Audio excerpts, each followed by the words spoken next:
Right now, you can hand an AI agent a few $1,000s in stablecoins and it will allocate them for you across lending markets on chain by itself.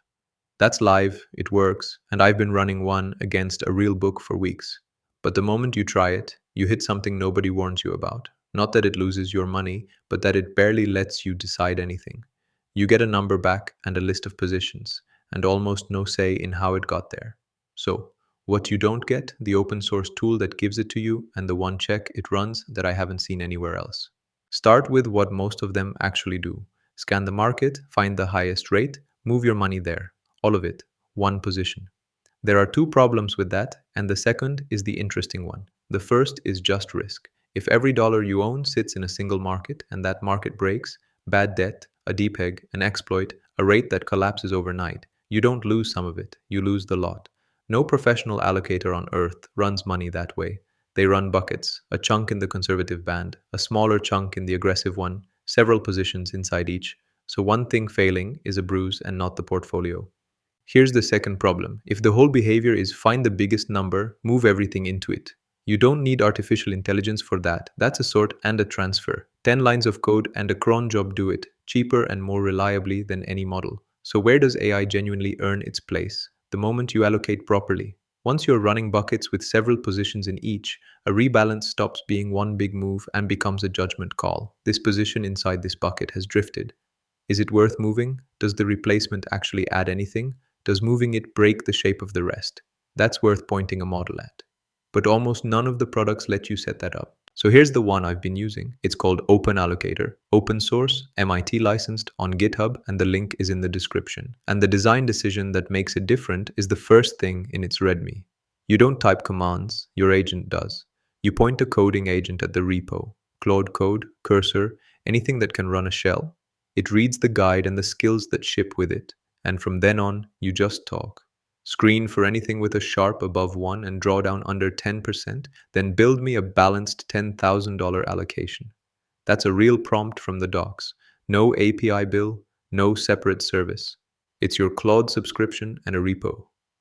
And the thing your agent is bounded by is a single file you own called policy.yaml. Its own first line calls it the allocator's constitution, which is about right. This is where the buckets live. You declare tiers, a conservative band, an aggressive one, each with a target share of the book, and each tier can run its own construction rule inside it.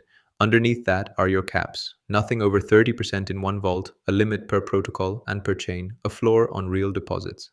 And the rule that matters, policy can only ever tighten. Your agent proposes whatever it likes. It cannot loosen the file. That's the whole safety model, readable in about 90 seconds. So let's run one. $10,000, one command, and I'm asking for the book that's picked for independence rather than ranked by yield.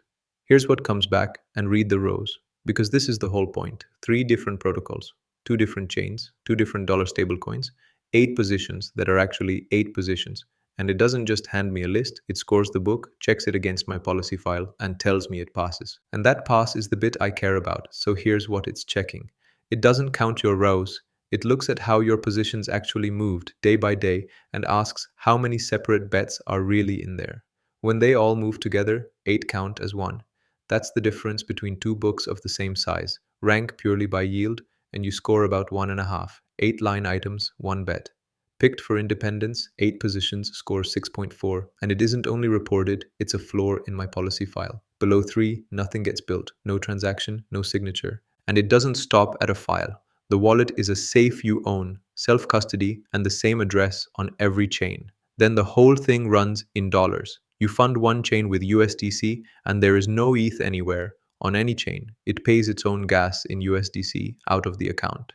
And because the gas is charged after the transaction runs, an exit can pay for itself out of the money it just pulled out, on a chain that was holding nothing at all.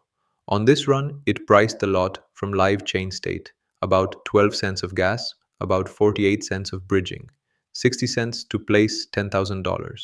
And when the book drifts, you don't redeploy the whole thing. You hand it where you are and where you want to be, and it moves only the difference. The positions that didn't change are left alone, and anything under your threshold is skipped as dust. By default, it asks you before it signs. Handing it the keys is a separate gate in that same policy file, off until you turn it on. And even then, it can't move more than your cap in a single cycle. So what did that actually buy you? Same $10,000, and this is the number I want before I let anything run. How much of it is riding on one thing? Ranked by yield, every single dollar sat in one protocol, on one chain, the whole book in one place. Picked for independence, the biggest protocol is under half, and the biggest chain is about half, and the measurement underneath moved with it. In the first book, positions had a bad day on the same day more than 4 times as often as chance. In the second, about one and a quarter, near enough independent. That's the job. Same money, same shelf, same afternoon.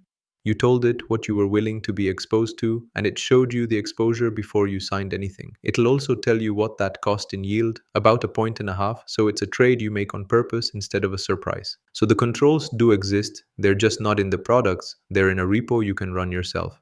OpenAllocator, links in the description, and it's what I'd point a coding agent at if you want an allocation you actually chose. The sequence is worth stealing even if you never touch it. Make the tool measure how independent your positions really are, make it price the choice instead of guessing, and when that price looks high, check how few names you're holding before you rewrite your maths.